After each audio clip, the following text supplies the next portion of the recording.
Vamos a continuar entonces con nuestro evento para tratar de apegarnos lo más que podamos al tiempo. Y bueno, antes que todo me gustaría hacer una presentación de nuestro siguiente bloque. Cuando tenemos nosotros un paciente que ya está diagnosticado en un mundo un poquito utópico, que esté adecuadamente abordado y asesorado también, viene siempre a la mesa una pregunta. ¿Qué sigue? ¿Hay tratamiento para esta enfermedad? Y por supuesto que lo hay. No siempre va a ser farmacológico, eso es algo importante.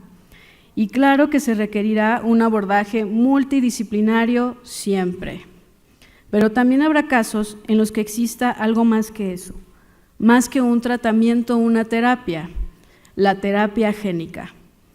No es solo moda, es una realidad y puede significar una mejoría importante en la calidad de vida de muchos pacientes que estén afectados por distintas enfermedades raras.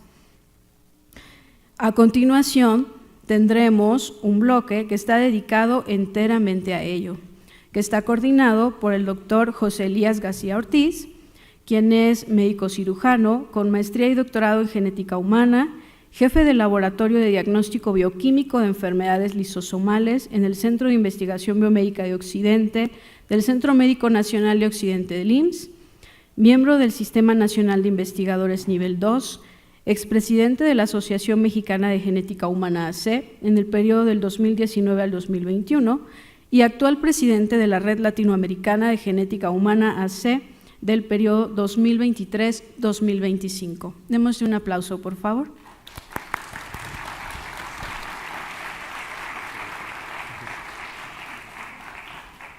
Bueno, buenas tardes. Sin más, vamos a empezar nuestra segunda mesa y nuestro primer ponente es el doctor Augusto Rojas Martínez.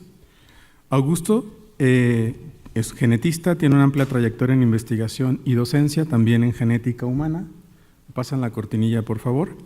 Él es médico cirujano, tiene una maestría en genética humana por la Universidad de Guadalajara, un doctorado en ciencias con especialidad en biología molecular, y un postdoctorado en terapia génica y celular en Baylor College de Medicine en Houston. Es profesor investigador en la Escuela de Medicina y Ciencias de la Salud del Tecnológico de Monterrey en Monterrey, SNI nivel 3, y miembro numerario de la Academia Mexicana de Ciencias y de la Academia Nacional de Medicina desde el año 2022. Entre sus líneas de investigación se encuentra la genómica de enfermedades complejas y la terapia génica y celular. Augusto tiene más de 150 artículos científicos en revistas especializadas, abordando temas como la genética de enfermedades complejas y el desarrollo de terapias génicas. Como les mencioné, en el año 2022 fue admitido como miembro de la Academia Nacional de Medicina de México, esta institución dedicada a la promoción de la enseñanza y la investigación en el campo de la medicina. La destacada trayectoria del doctor Rojas Martínez en investigación genética y su compromiso con la educación médica continúan contribuyendo significativamente al avance de la medicina genómica en México y a nivel internacional. Su conferencia del día de hoy se llama Terapia génica en el siglo XXI. Adelante, Augusto. Buenas tardes a todos. Muchas gracias. Agradecer a la mesa directiva y de la Academia Nacional de Medicina y a las autoridades del IMSS y a los que me invitaron, al doctor Elías y a la doctora Aide. Y antes que nada, resaltar que estoy me siento muy alegre de la formación de esta coordinación en el Seguro Social, que tal vez es la institución que más pacientes ve en México, sin lugar a dudas es la que más ve. Y yo creo que esto sí es un hito histórico en el campo de las enfermedades raras en México. Y expresar que desde los que estamos afuera, lo que queremos es ver cómo nos articulamos, porque expresaba yo a Aide que pues nosotros vemos en el IMSS a un aliado que es único y que es singular, y que muchos de los esfuerzos que hacemos en la academia y en la investigación los podríamos articular en un futuro. Entonces, me parece que esta noticia es excelente y la verdad que me siento muy honrado de haber sido invitado a este primer Simposio de Enfermedades Raras del Seguro Social. Bueno, sin más ni más, voy a comenzar mi presentación. Yo no sé aquí, me imagino que es acá. No sé cómo, ya, ok. Bueno, primero una breve historia, y la breve historia comienza con una época rara para las mujeres científicas, 1961, donde tal vez se publica la primera evidencia de una terapia génica exitosa. La doctora Lorraine Krauss, que está allá en la figura de la izquierda en la parte superior, publica este artículo en el que ella conjuga el concepto de las terapias avanzadas, es decir, utiliza terapia celular y terapia génica en in vitro, en un modelo in vitro de anemia de células falciformes. Entonces esta doctora toma células madre hematopoyéticas de un paciente con anemia de células falciformes y las expone a tal vez como 1 miligramo de ADN de un sujeto normal, y con esto corrige el error de la formación de las cadenas beta-globínicas, logrando producir hemoglobina normal. Entonces está esta evidencia, pero de alguna manera el campo de la terapia génica no arranca, pero aproximadamente 29 años después vemos que surge el primer protocolo de terapia génica regulado por la FDA, autorizado por la FDA, y aquí vemos al doctor Michael Bliss con 2 de las pacientes tratadas. Este es un hito histórico. Está Shanti da Silva, que fue la primera paciente tratada en un protocolo de terapia génica, porque estas 2 pacientes presentaban una deficiencia de adenosíndeaminasa. Y aunque la terapia tuvo un efecto parcial, de todas maneras demostró que el principio era factible y demostró su seguridad. Bueno, en esa época pues tengo la fortuna de vincularme a un laboratorio de terapia génica en Houston, y pues todos estábamos muy emocionados, arrancaba esta era. Y la verdad que fue una época fabulosa.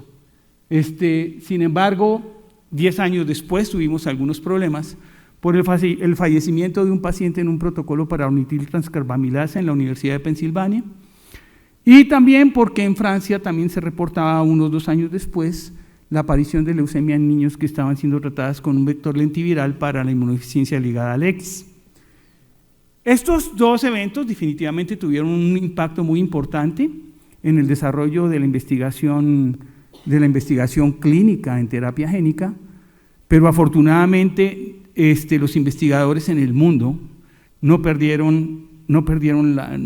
sostuvieron la caña, no perdieron la esperanza, y 10 años después aproximadamente comenzamos a ver los éxitos, ¿no? Ahorita mostraré que hubo algunos cambios tecnológicos que no solamente mejoraron la seguridad y la efectividad de las terapias, sino que también de alguna manera, como está pasando en muchas cosas en genética, abarataron un poquito el costo, por lo menos la producción de los vectores. Y la economía siempre impacta en esto. Entonces, resultado de eso, pues hoy comenzamos a ver que ya comienzan a aparecer productos como las CAR T-cells que fueron mencionadas, ¿cierto?, para el tratamiento de leucemias y linfomas, y que han sido unas terapias que realmente rompieron con todo, ¿no? Fueron tan disruptivas que la FDA prácticamente aceleró su aprobación. Y vemos que estas terapias, muchos pacientes se han beneficiado, inclusive ya comienzan a beneficiarse en México, ¿no? En México hay varios grupos que están comenzando a trabajar en terapia con células CAR-T. Pero al mismo tiempo comienzan a emerger los productos que sí realmente nos importan aquí para esta conferencia, que son productos de terapia génica para enfermedades raras, ¿no? Aquí tenemos el Balactocogin Rosaparvovec. Bueno, como ven, es como que difícil pronunciar los nombres de estos nuevos medicamentos. Yo creo que los estudiantes de medicina que están entrando ahorita a las escuelas van a tener mucha dificultad con esto, pero bueno, ahí la llevamos. Hay algunos truquitos que voy a tratar de enseñar. Importante mencionar que en el año 2013 publicamos este ensayo clínico que comenzó realmente en el 2009, que fue realizado en el Hospital Universitario de la Universidad Autónoma de Nuevo León en Monterrey, y que a mi parecer, porque no he visto más, creo que fue el primer ensayo de terapia génica clínica realizado en nuestro país. y que se realizó para el cáncer de próstata, ¿no? Utilizando un vector adenoviral. Muy bien. Bueno, aunque el título de la conferencia inicial era terapia génica, déjenme o permítanme cambiar al concepto de terapias avanzadas, porque en realidad ahorita estamos realizando unas terapias que combinan a la transferencia de genes con el uso de células, ¿sí? Entonces estamos reuniendo estas dos herramientas para crear mecanismos que son mucho más poderosos y que van a permitir una mejor personalización de las terapias. Entonces, de ahora en adelante me referiré más bien al término de terapias avanzadas para enfermedades raras, ¿sí? Bueno, la terapia génica, pues ya lo mencioné, es una terapia en la cual ácidos nucleicos, y por ácidos nucleicos quiero incluir ADN y ARN, se transfieren al núcleo o a la célula en general para un efecto terapéutico. Ahorita voy a explicar cuáles pueden ser los diferentes objetivos de estos tipos de terapia. Mientras que la terapia celular tiene el objetivo de tomar células para restaurar funciones alteradas en un órgano, ¿no? Y las fuentes, pues, pueden ser diversas, pueden ser células del propio paciente, autólogas o heterólogas, o hoy inclusive tenemos la posibilidad de pensar en células pluripotentes inducidas, como lo veremos después. Total que combinando estas dos herramientas, tenemos los avances actuales en terapias avanzadas para las enfermedades raras, vuelvo a repetir, para personalizar mejor los tratamientos. Y en las enfermedades raras, estas terapias avanzadas encuentran un nido perfecto, porque alrededor del 90% de las enfermedades raras encuentran necesidades no satisfechas. Entonces, para los que estamos en los laboratorios, pues esto es un sueño, encontrarnos con una enfermedad para la cual todavía no hay solución. Y bueno, desde el punto de vista de nosotros los investigadores, pues de eso es lo que queremos, nuestra limosna, ¿no? ¿Verdad? Entonces, bueno, aunque ahorita los financiamientos están difíciles, los sueños no nos los quitan. Bueno, rápidamente voy a hablar un poquito sobre los conceptos de terapia génica y terapia celular. Es importante mencionar que se requieren por lo menos 3 elementos para realizar una terapia génica. El primero es un ácido nucleico, y para esto la imaginación no tiene límites. Se ha hablado aquí de alrededor de 7.000 genes que ya están completamente conocidos, que pudieran ser la fuente para realizar este minigen. No en todos los casos va a ser fácil, pero es posible. Y tenemos luego la figura del vector. Recordemos que estos ácidos nucleicos son polímeros, o sea, son moléculas relativamente grandes, y además en el caso de los ácidos nucleicos son muy electronegativas. Entonces, esto les dificulta atravesar las membranas celulares, desde la membrana plasmática. Entonces requeriremos de un vector que de alguna manera nos facilite el ingreso de estas moléculas al interior de la célula.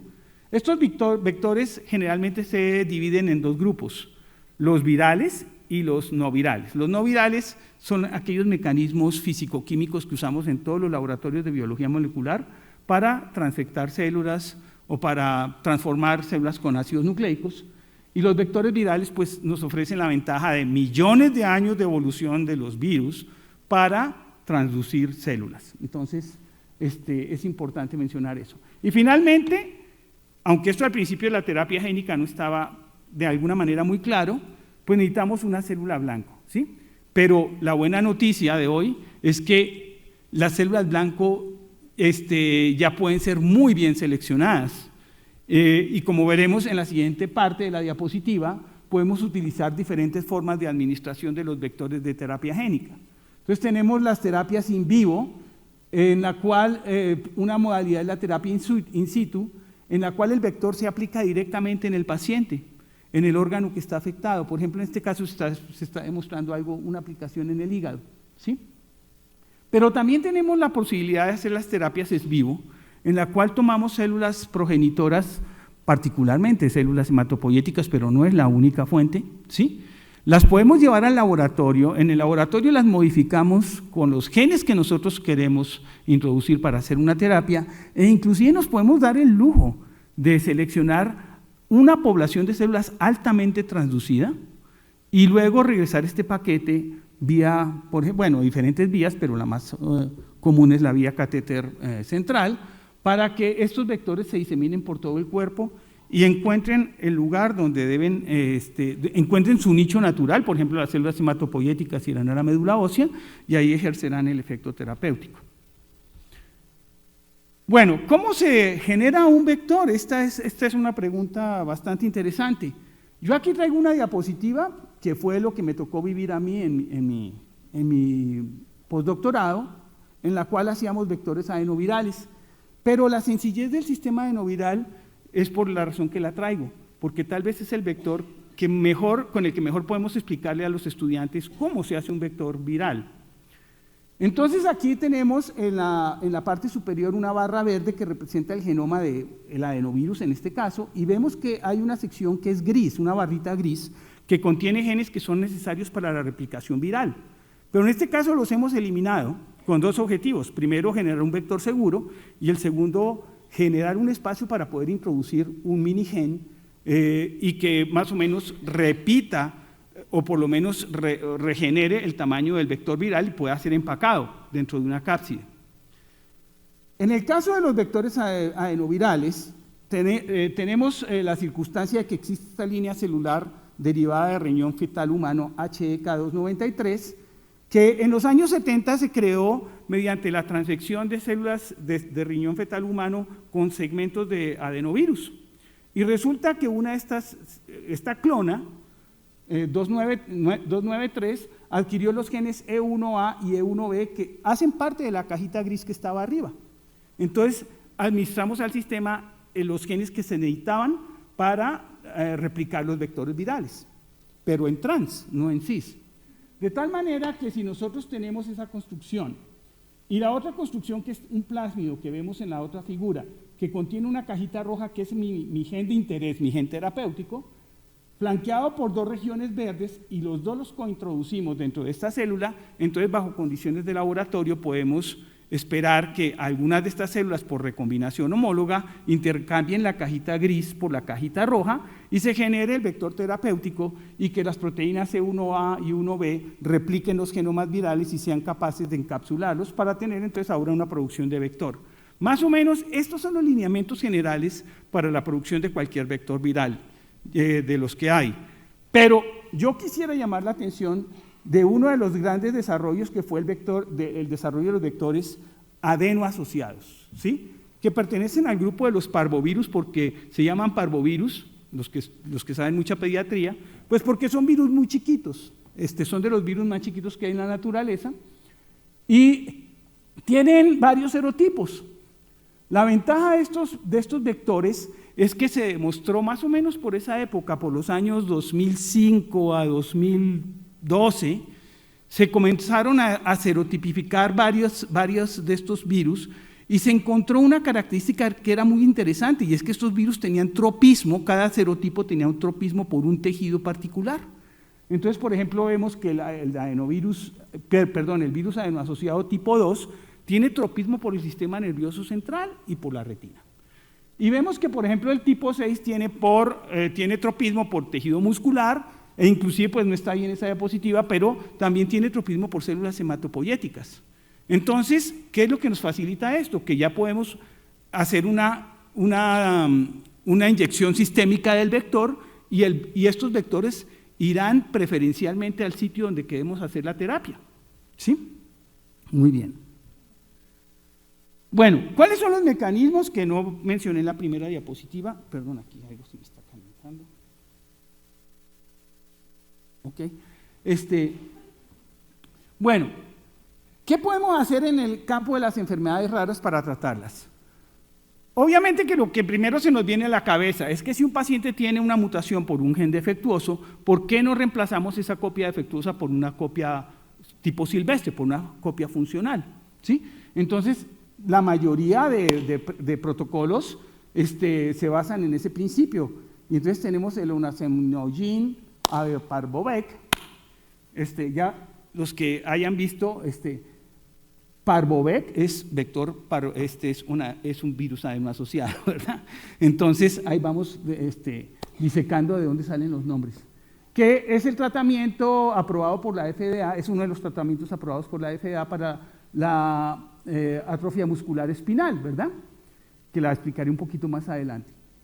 Esa es una posibilidad, pero también el doctor García Chávez ya nos mostró un ejemplo de que con un RNA podemos interferir en la formación de una proteína que es trombótica, ¿no?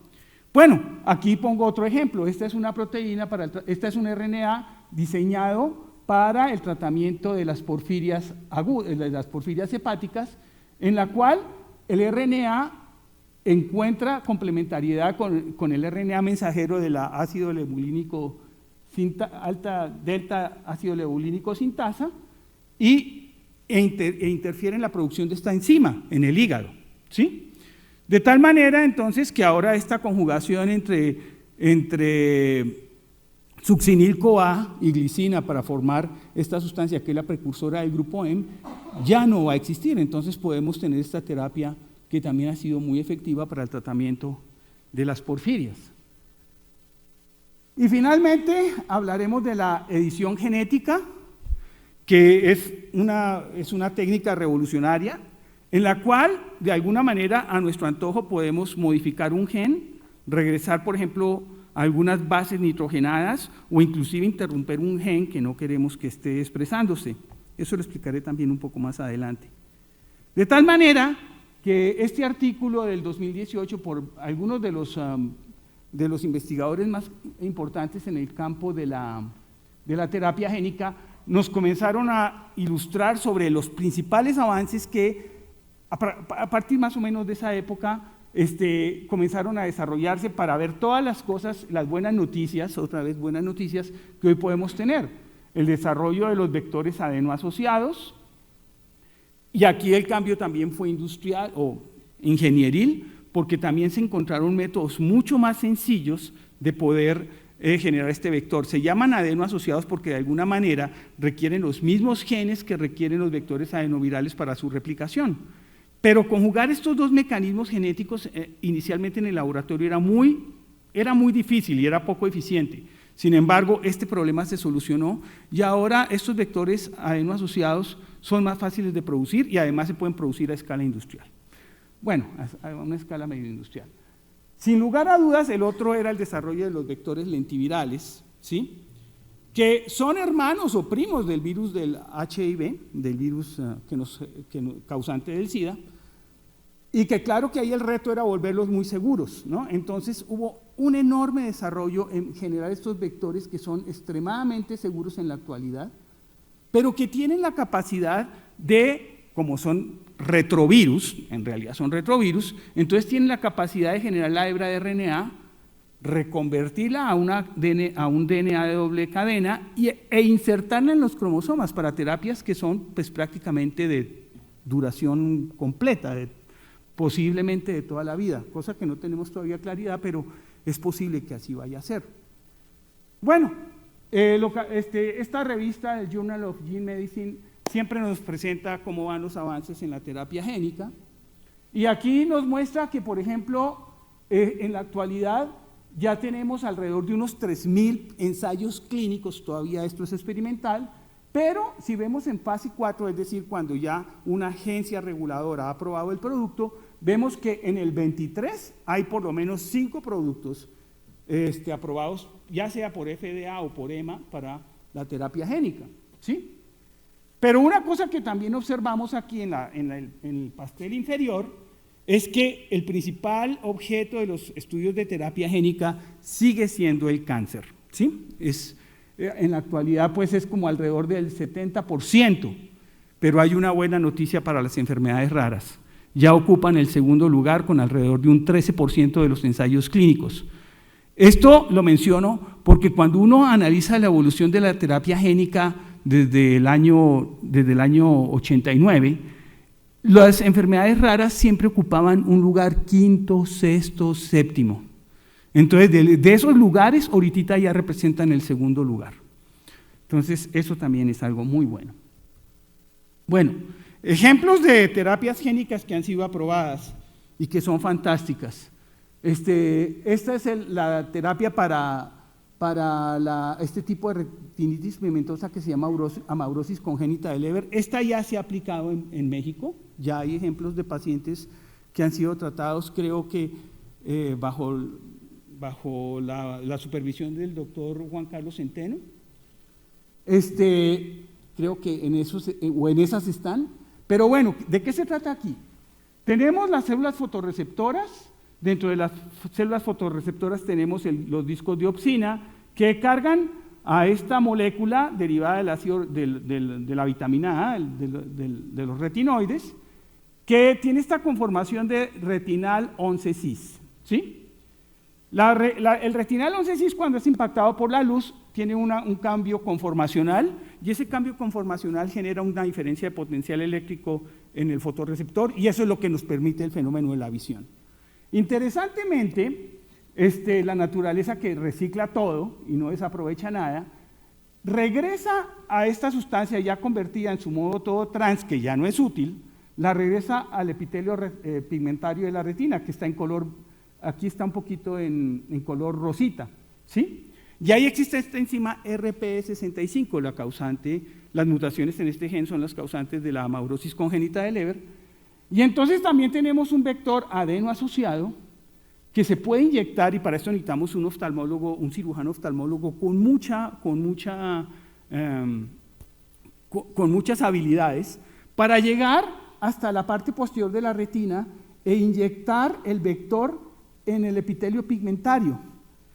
Pues claro que al ser esto todavía una habilidad manual, no va a lograr impactar todas las células del epitelio pigmentario, pero no se necesita, esa es la buena noticia. Porque con que impacte un buen número de estas células, tenemos la capacidad de regenerar la producción de retinal 11-cis y corregir el defecto, ¿no?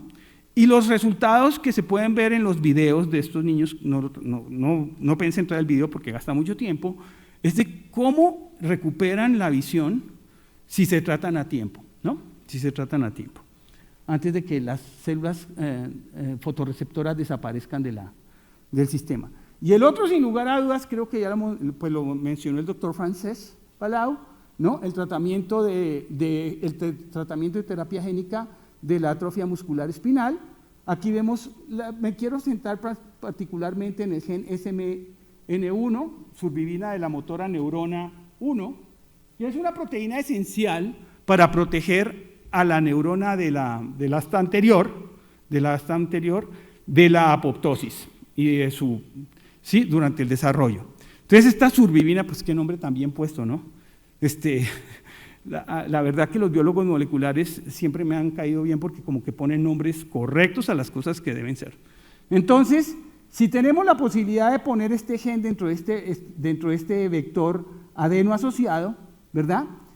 Y utilizamos la capacidad de los vectores adeno asociados de su tropismo, entonces podemos dirigir esta terapia hacia las células de la neurona, hacia las células del asta anterior de la médula espinal.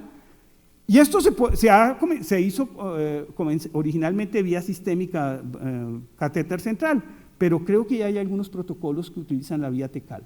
Entonces, esto probablemente va a mejorar. Los resultados son impresionantes, porque el permitir que la neurona que está afectada vuelva a producir esta proteína, vemos que tiene un efecto en que, primero que todo, no muere, pero durante el desarrollo temprano del lactante, le permite elongar los exones, conectar con las fibras musculares y restablecer la normalidad, restablecer la salud de estos pacientes. Bueno, aquí me va a disculpar el doctor Francesc Palau, pero pues nosotros estamos todavía, no muy bien, pero tenemos mucha influencia de Norteamérica, de Estados Unidos, estamos dentro del bloque, ¿no? Creo que todavía estamos dentro del bloque. Entonces, bueno, pues nuestra guía es la FDA, ¿sí? Sin embargo, las guías de la FDA y de la Agencia Europea del Medicamento, pues no es que tampoco estén tan distintas, hay una comisión armonizadora, ¿sí? Pero bueno, si nos vamos a esta lista de diciembre del año pasado, o sea, es una lista muy reciente, vemos que de las terapias avanzadas hay alrededor de 43 productos. Y recuerden que para el 23 habíamos mostrado que había 5 productos, ahorita tenemos 11. Un poquito más de la cuarta parte de estos productos ya son productos para enfermedades raras. Ya mencionamos la de la atrofia muscular espinal, también vemos la de la hemofilia A, pero inclusive ahora tenemos una mini distrofina para los pacientes con distrofia muscular de Duchenne. Y ya ha sido aprobada por la FDA, el Elevidys. Bueno, es que es más fácil pronunciar los nombres comerciales que los nombres genéricos. De lanzatritogen, bueno, aquí rápidamente les menciono que ya les dije que parvovirus significa que es un vector adeno asociado, parvovirus, ¿verdad? Y por ejemplo aquí vemos estas otras que Autotemcel. Recordemos que son terapias avanzadas. El Autotemcel quiere decir que la célula es autóloga, es del propio paciente. Y entonces no va a generar ninguna respuesta, bueno, va a generar poca respuesta inmune, ¿cierto? Y el otro nombre sí es del vector, y generalmente en estas terapias lo que se utilizan son vectores lentivirales, ¿sí? Inclusive hay otra que me llama mucho la atención, que es una para la epidermolisis bulosa, que inclusive va en presentación de ungüento para tratar la epidermolisis bulosa. Bueno, total que estos sí son buenas noticias. Muy buenas noticias. Aquí están los nombres de 20 que tomé yo en una presentación pasada del 2020. Aquí está el producto, aquí está la aplicación. En esa época, pues a los estudiantes había que presentarles que no eran solamente para enfermedades raras, sino que era para cáncer. Total que ahí están todas, ¿verdad?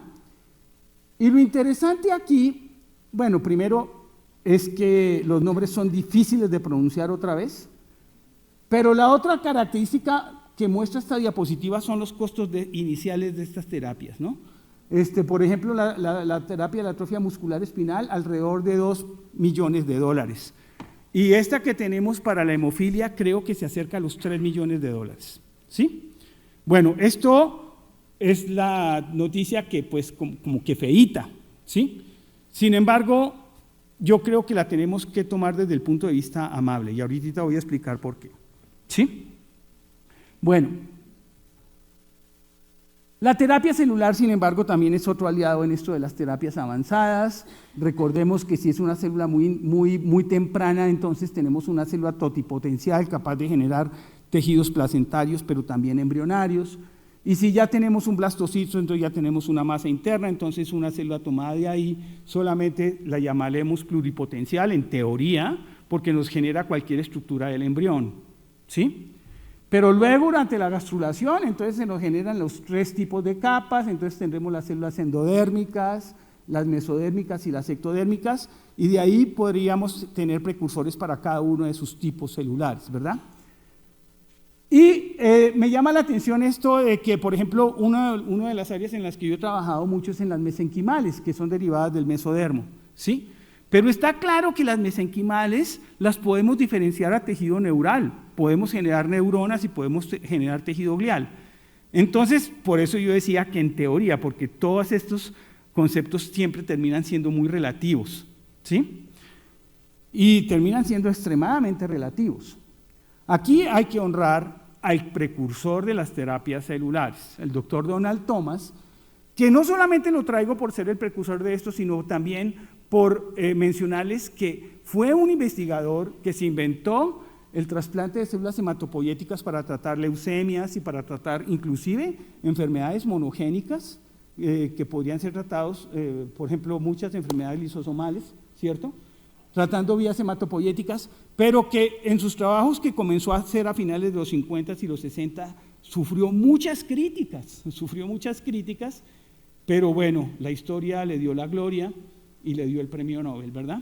Y que hoy es la base que todos estamos usando, son las bases que estamos usando para hacer estas terapias avanzadas, estamos usando los principios que básicamente él estableció.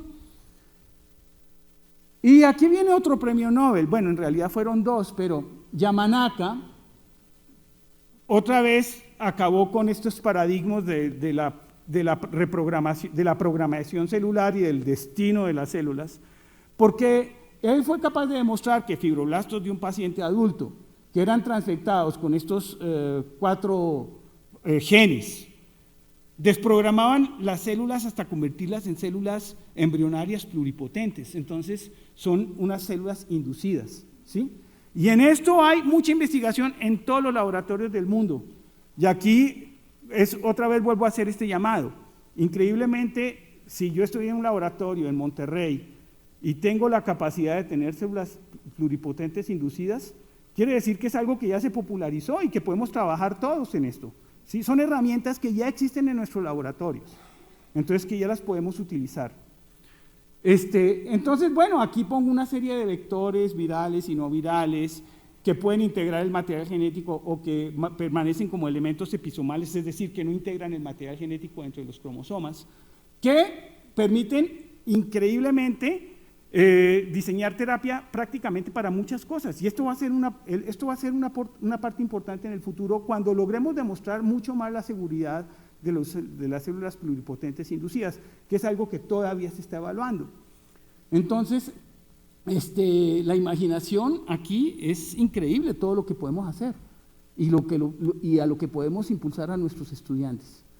Aquí rápidamente, creo que ya se me está acabando el tiempo, pero esta terapia, esta diapositiva, de alguna manera esquematiza las diferencias entre terapia celular y terapia génica, los propósitos, el material que se usa, las enfermedades que se ven candidatas y los retos que hay en cada uno de los campos, los retos que todavía hay en el campo de la terapia génica y en el campo de la terapia celular. Sin embargo, lo más importante es el mensaje que está abajo, ¿sí? La combinación de estas dos se está volviendo una sinergia muy potente, ¿sí? Y en eso muchos investigadores están enfocados. Es importante mencionar esta herramienta CRISPR-Cas que nos permite la tercera parte de los desarrollos nuevos en las terapias avanzadas, ¿no? Aunque no es el único mecanismo para hacer edición génica, es el que afortunadamente se popularizó porque no hubo la opción de que se patentara. Fue un descubrimiento también de dos mujeres, Jennifer Doudna y Carpentier, ¿verdad? En la cual tenemos una endonucleasa que utilizando un RNA guía la podemos a nuestro antojo localizar en el gen o en la porción génica que queramos para producir un corte de las dos cadenas del DNA. Pero utilizando los mecanismos de reparación naturales que tiene la célula, entonces si no hacemos nada, pues tendremos una unión de extremos no homólogos que nos genera que los dos extremos se unan, pero generando mutaciones. Entonces este mecanismo sería muy interesante para interrumpir genes, porque los incapacitaría. Pero por el otro nos queda la posibilidad de además añadir una plantilla de DNA de doble cadena para forzar la recombinación homóloga. Y ahí en esta posibilidad podemos cambiar las bases mutadas en el DNA original por las bases que tendría un gen silvestre, ¿sí? Un gen normal, y restablecer la funcionalidad del tejido. Bueno, esto es lo que está ocurriendo en otra terapia que se acaba de aprobar el año pasado para la anemia de células falciformes. Se había observado que algunas mutaciones en el gen BCLA11A, de alguna manera facilitaban que los pacientes con anemia de células falciformes sobreexpresaran los genes fetales, gamma G y gamma A, ¿sí? Bueno, entonces lo que se les ocurrió a este grupo de investigadores es, ¿por qué no mutamos el gen BCL11A precisamente en los sitios en los que este factor de transcripción se une al promotor de los genes gamma globulínicos, ¿cierto? Para que pierdan la capacidad de interactuar con el promotor, ¿sí? De tal manera que entonces aquí vemos en la diapositiva que BCLA11 ya no es capaz de interactuar con estos promotores, y entonces se incrementa la producción de hemoglobina fetal, y esto tiene muy buen resultado en los pacientes con anemia de células falciformes, ¿verdad? La belleza de esta terapia avanzada es que esta terapia se hace en precursores hematopoyéticos, entonces está limitada a lo que ocurre en la médula ósea, ¿sí? Bueno, de tal manera que tenemos, a partir del 2013, tenemos otra vez una curva increciendo de los protocolos de terapia génica, algunos ya generando productos que han sido aprobados y que se comercializan. Y esta es nuestra foto al 2023, ¿no? Hay 117 productos, ¿cierto? Entonces vienen los desafíos, ¿verdad? El precio de los tratamientos, pues como se observó, es muy alto. También la accesibilidad es limitada.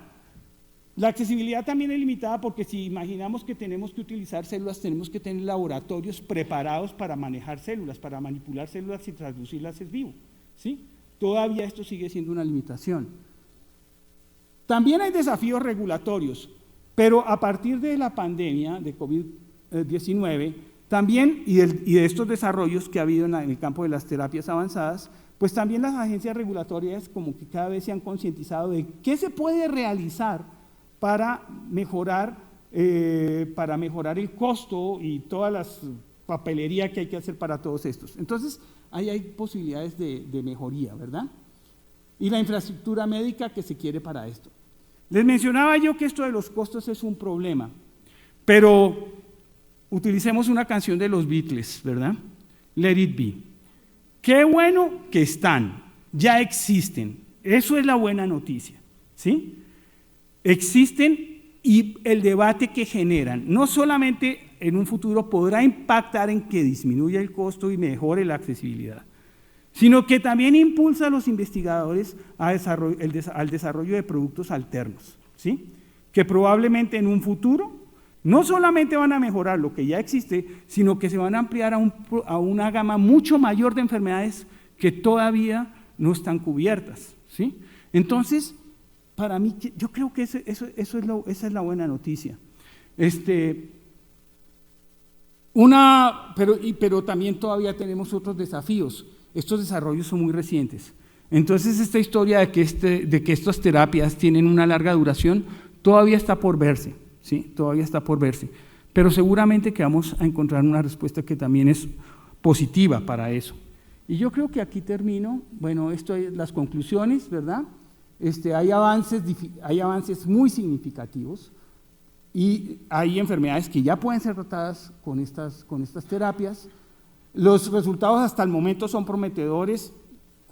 Sí hay eventos adversos, no puede haber medicamento que no tenga evento adverso, pero no son tan importantes hasta la fecha, porque ya se ha mejorado mucho la seguridad.